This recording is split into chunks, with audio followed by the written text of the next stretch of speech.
yung iba pang kasangkot dun sa pag-aresto at pag-kidnap kay Presidente Duterte.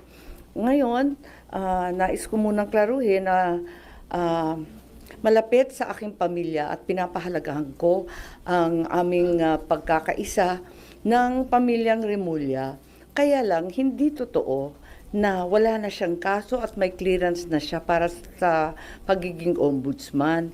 May kaso pa rin si Secretary Boying dahil nag-file ako ng motion for recon of the joint resolution of the Office of the Ombudsman na nagbabasura sa mga kaso laban sa Secretary at sa iba pa.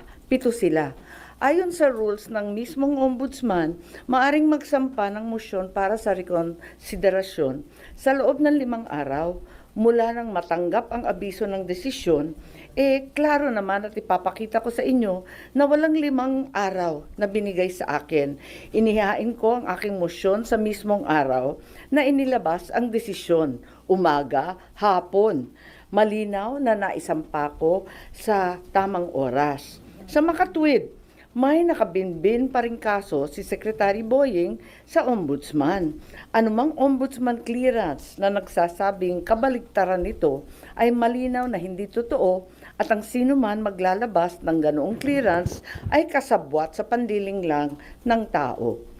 Inihain ko rin, part 2 na to, ang aking motion, urgent motion to inhibit laban kay OIC Ombudsman Vargas at sa mga miyembro ng panel of investigators. Dapat lang protektahan naman nila ang imahen at manatili ang dangal ng ombudsman na sa pamamagitan ng pag-urong ni OIC Vargas kasama ng buong panel of investigators. Mahiya naman sila. Mahiya naman silang lahat. Nais ko rin banggitin ang narito din, eto naman, yung final ni Mayor, Vice Mayor Baste Duterte sa OIC Mindanao na siyang natanggap na at narehistro na sa Ombudsman Manila. Nagpapasalamat ako at may isa pang kaso, matagal ko nang hinihintay, buti ginalaw na kaagad. Akala ko mag-isa ako tumatagay. Kay OIC OMB Vargas, OIC na rin ang taumbayan ang nangyayari. OIC ko na rin na dapat wag mong pakialaman dahil OIC your true colors. Kaliwa-liwanag na. At iniisip ko rin na umakyat sa Korte Suprema kapag binasura pa rin ito at tuloy-tuloy nila malabag ang iba't ibang batas at due process. Huli, nais ko rin banggitin na inanyayahan ako ng majority at tulad ni Senator Marcoleta, bigla akong sinabihan na kung last week ako yung chairman ng Foreign Relations, this week, iba na yata ang utos. Kapag hindi ako maging majority, hindi pwedeng maging chairman ng Foreign Relations. Hindi naman ako kapito ko sa position, okay lang yon. That's it. Hello. So, ang decision nyo is to remain with the minority even if that means you're gonna lose yung Foreign Relations Committee. Oo, Tama yeah. po. Oo. So Ganyan talaga eh. What committees po yung stay with you po? Parang wala. Ah, So far, wala eh. Wala pang binibigay sa amin. Okay lang. zero committee po kayo, ma'am? Wala. Wala. Zero as in na wala na po kayong chini-chair now na committee? Wala. Ang dami, 5 nga eh. Naglabis-labis nga yung trabaho ko last session. Tapos nangangampanya pa ako. Hirap na hirap nga ako noon eh. Yung foreign relations, kung maalala niyo, yung social welfare and development. Pagkatapos akin din yung co-ops, akin din yung housing, akin din yung electoral reform na medyo mahirap at technical. So 5 yon. Tapos vice chair pa ako ng finance. 5 plus 1/2, parang ganun. Pero may nais pa rin sa inyo, Blue Ribbon at saka Foreign Relations. Sorry? Yung labor lang at saka yung Foreign Relations. Tapos, ang nitong session na to, ang sinabi sa akin, foreign relations, labor, at co-op. Ngayon, ang sabi sa akin, wala na yung co-op, wala na rin yung labor, at ang sabi sa akin, baka yung overseas migrant workers, baka yung foreign relations, pero sumali muna ako sa majority. Okay lang. Ganyan talaga ang buhay. Sanay ako sa minority. Are you not open to join the majority? Sanay ako sa oposisyon. You're not open to join the majority? Parang nakakahiya naman, babae kang tao. Pag sinabi ng jowa mo, ayaw ko na sa'yo, magpupumilit ka pa. Pero, how do you see it na wala po kayong i-chair na committee? Hindi ho ba parang nakukulangan kayo sa inyong gagawin? Ngayon, at least under this Congress? Okay na rin yun. Mag-e-eksena lang tayo ng kung ano-ano dyan sa plenaryo. Sanay naman ako tagal-tagal namin sa Congress, lagi akong oposisyon.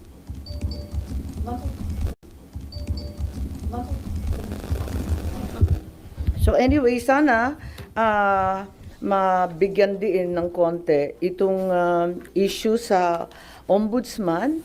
Ito talaga ang huling hantungan ng hustisya para sa mga naglabag sa batas na ating mga government officials. Wala nang tatakbo ang iba kundi yung ombudsman. Pag talagang binastos na at talagang ginawa ng politika ang ombudsman, wala na talaga tayong uuwian. Apakalungkot naman ito. So, sabi niyo At nga, sinabi na nga, OIC lang. OIC na nga talaga your true colors.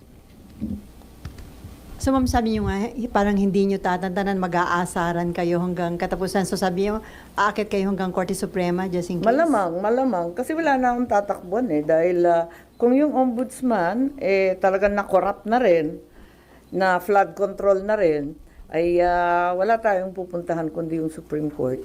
Pero with dahil po nabuo na yung Independent Commission for Infrastructure, parang there is a necessity yata na magkaroon ng bagong ombudsman dahil makikipagtulungan ba yung ombudsman? I think may panel din ang ombudsman. Di ba nagtatag yung previous Deputy OIC Castillo. Nagbuo rin yata sila ng task force hinggil sa flood control investigation. Pero tuloy-tuloy pa rin, di ba? Inanunsyo naman ni Senator Ping Lacson at pati ng congressman na tuloy-tuloy pa rin ang flood control investigation sa dalawang level ng Kongreso.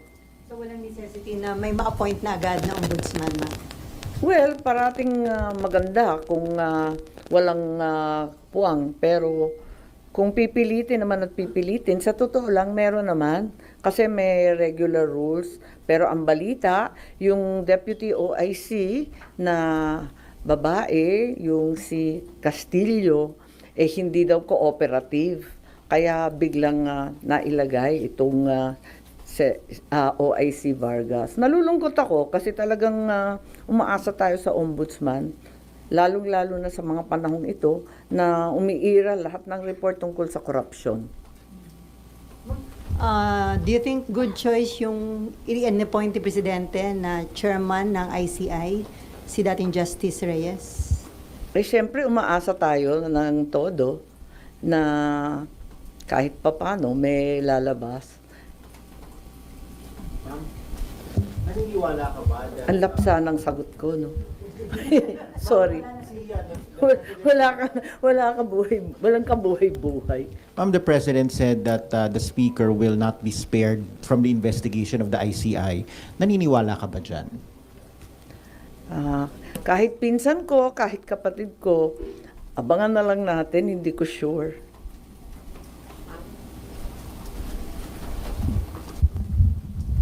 Ma'am, sorry, related lang po. Ma'am, you reposted a post from the election period. Yung pong sinabi nyo, hindi ito gobyernong Marcos, kundi gobyernong Romualdez at Araneta. May we know why you reposted the video yesterday? Wala, pinapaalala ko lamang na matagal ko nang sinasabi to. Maraming nalilito kung bakit ako ay tumututol sa napakaraming linalabas na polisiya ng aking kapatid. Tulad ng sinasabi ko, mahal ko ang aking kapatid. Hindi magmamaliw yan kailanman.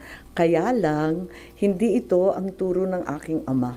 Kung buhay yung tatay ko, kaya ako pumunta sa puntod, sa libingan, talagang masasabon kami ng bonggam-bongga. Hindi talaga siya papayag ng ganito.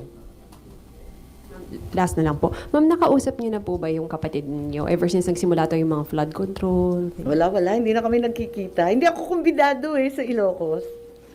Noong September 11. Okay lang kasi gusto ko naman pumunta sa talagang festehado. Yung tatay ko naman na may birthday, di puntahan sa puntod. At saka kasama ko, masaya. Masaya kasi lahat ng matatanda, nandun yung one and only Prime Minister of the Republic of the Philippines, si Cesar Birata, sina Jimmy Laya, sina Jerry Sikat ng dating NEDA na makapangyarihan at malaki. Lahat yun. Tapos yung mga dating niyang general, sumaludo pa nga, nakakatuwa nga ang tatanda na nila. So, masaya naman kami. Enjoy nga At saka maraming kinain ng mga Ilocano food. Ma'am, over the weekend lang, umugong yung posibilidad daw na magkaroon daw ulit ng coup. And being part of the minority, sinasabing si Senator Alan daw yung papalit. May ganyan bang usapan?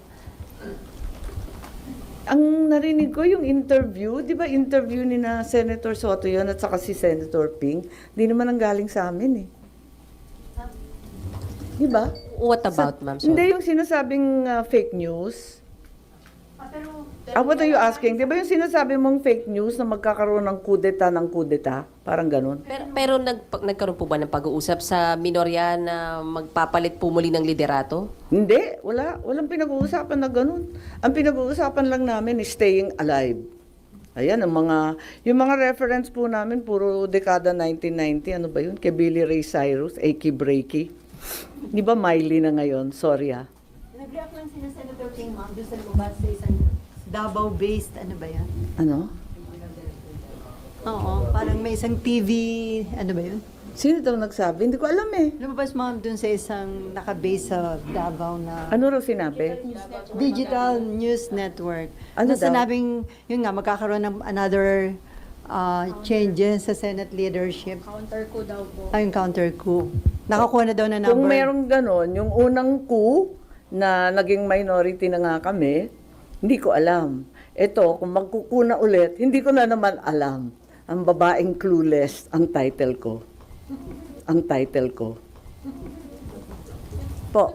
So far po, satisfied pa po tayo sa liderato ni SP Soto or may talks na po tayo na baka anytime soon may dissatisfaction na kailangang i-address from the minority? Wala naman. 1 linggo pa lang Nayayanig pa nga kami Hanggang ngayon, parang nagulat kami. Talagang nagulanta kami. I had no idea. Pero tama yung sinasabi ni Senator Ping, huwag minosen yung minority dahil 9 kayo against 15, so madaling makakuha ng numero para magkudeta. Kanya-kanyang level ng kapraningan. Pero you agree with that, ma'am, na hindi kayo dapat maliitin. At least the numbers that you have 9. Well, it's the largest minority in the recent history of the Senate, I'm told. Pero hindi ba masisira yung image ng Senate as institution kung magpapalit-palit, ganun kadalas magpalit ng Senate leadership? Parang masaya. Instead mag-focus. Ha? Ay, oo. Hindi, siya-shuffle lang naman. Pero, ma'am, how do you feel there was a member ng minority ang inakusahan na involved allegedly sa anomalous flood control? Well, I've maintained the same position ever since. Dapat imbestigahan lahat. Kasama, kasangga, nabanggit ko nga si Secretary Remulla, matalik na kaibigan at matagal na kaalyado ng aking pamilya mula pa nung panahon ng mga ama namin. Pero kung mali na talaga, itama ang mali at talagang kinakailangan ipaglaban ng tama. Okay. Okay. Ayun, wala lang.